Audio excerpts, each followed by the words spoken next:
Hi there, I'm Machine Pun Kelly, aka MPK, and today I want to talk to you about the economy. First though, let me explain that while this was going to be the fourth video in a series of 5 on the economy, I realized I needed to take one more to explain a few more concepts to set the larger premise for the next video. So now this is the fourth video in a series of 6. The austerity cuts that Donald Trump, Elon Musk through DOGE, and the Republicans in Congress are putting on the federal budget are getting lots of attention, but we might not be seeing the forest through the trees. While they could cause a recession on their own, the greater danger is how they would deeply exacerbate the recession which Trump's trade war and mass deportations are likely to trigger. Just in the last 30 years, the UK, Greece, Spain, Portugal, Ireland, Italy, Australia, Russia, and Turkey have all tried the whole austerity thing, and it just either caused or deepened recessions.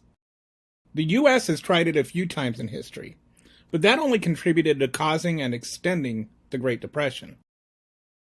Measured budget cuts in a time of prosperity can be good, such as the 90s, where, when accompanied by a small tax increase on the wealthy, the U.S. was able to reach a surplus. But this ain't that, and caustic austerity is universally bad. The kinds of cuts the Trump administration is doing, accompanied with its other policies, is far more likely to deepen the inevitable recession. Why do I say that? Before we can answer, we have to nerd out a little bit. Please bear with me a moment while I explain a few concepts. We'll start by addressing the difference between average or mean income and median income, which you may already know. Let's say there are 10 people. Bob makes $910,000 a year, and the other 9 make $10,000 per year. The average income would be $100,000, or a million over 10 equals 100,000. However, the median income, the point at which half the people make more or less, would be $10,000. This chart shows U.S. median versus mean income since 2000, adjusted for inflation. The point is that average income can skew how wealthy a nation is. Let's take a look at 3 things that will give us a better perspective on wealth: the Lorenz curve, the Gini ratio, and purchasing power parity, or what they call PPP. Then we'll dive into why they matter in this discussion. The Lorenz curve takes people's income and breaks them into 10 deciles. The bottom 10% is the first decile, the second 10% is the second decile, and so on. Then they are charted on a graph like this.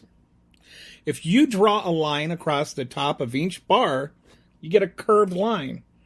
That line is the Lorenz curve. The more it hugs the x-axis before curving, the flatter it is.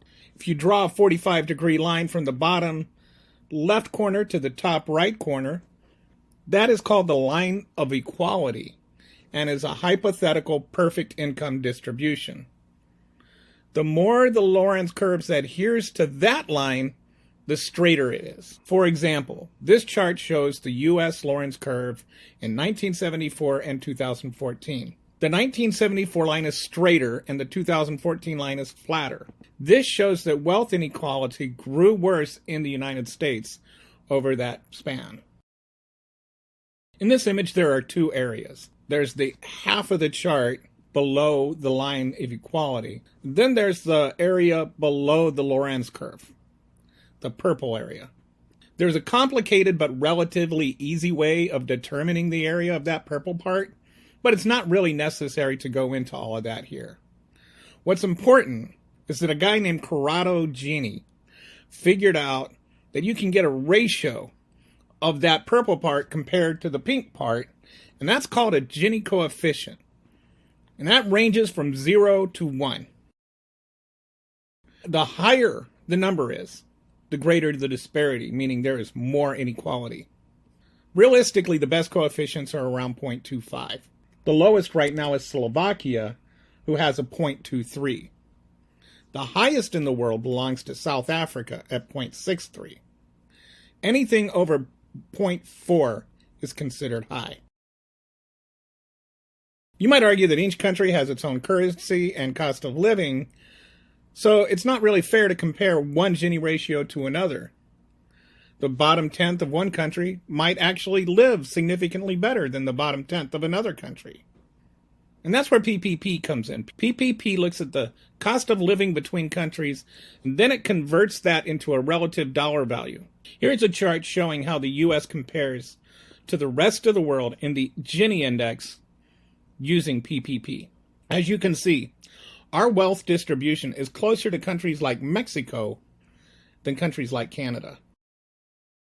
And in this chart, I looked at just how OECD countries, the wealthy countries, compared and how they treat their bottom decile based on PPP. Out of the 38 OECD nations, we rank 27th, tied with Poland and Hungary. We are $5,000 away from being last and $5,000 away from entering the top 10.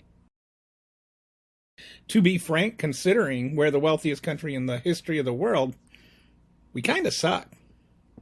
In the words of Mahatma Gandhi, the greatness of a nation can be judged by how it treats its weakest members, and we are just failing at that. Furthermore, history shows that nations with a high Gini index have a harder time coming out of recessions. The U.S. lagged behind Western Europe when we came out of that recession for a very good reason. Now, rather than try and reverse that trend, we are trying to exacerbate it. We need to understand that right now we are at a tipping point. We are a car balanced on the edge of a cliff. And the austerity cuts Trump and the Republicans want to make are like stomping on the accelerator. In the next video, I'll share how that is and what's going to happen. But for this one, I just wanted to objectively explain how precarious our position is. Once again, I'm Machine Pun Kelly, aka MPK, and thanks for watching. Don't forget to click like and subscribe, and if you want to make sure that you catch all the videos in this series, follow my It's the Economy playlist.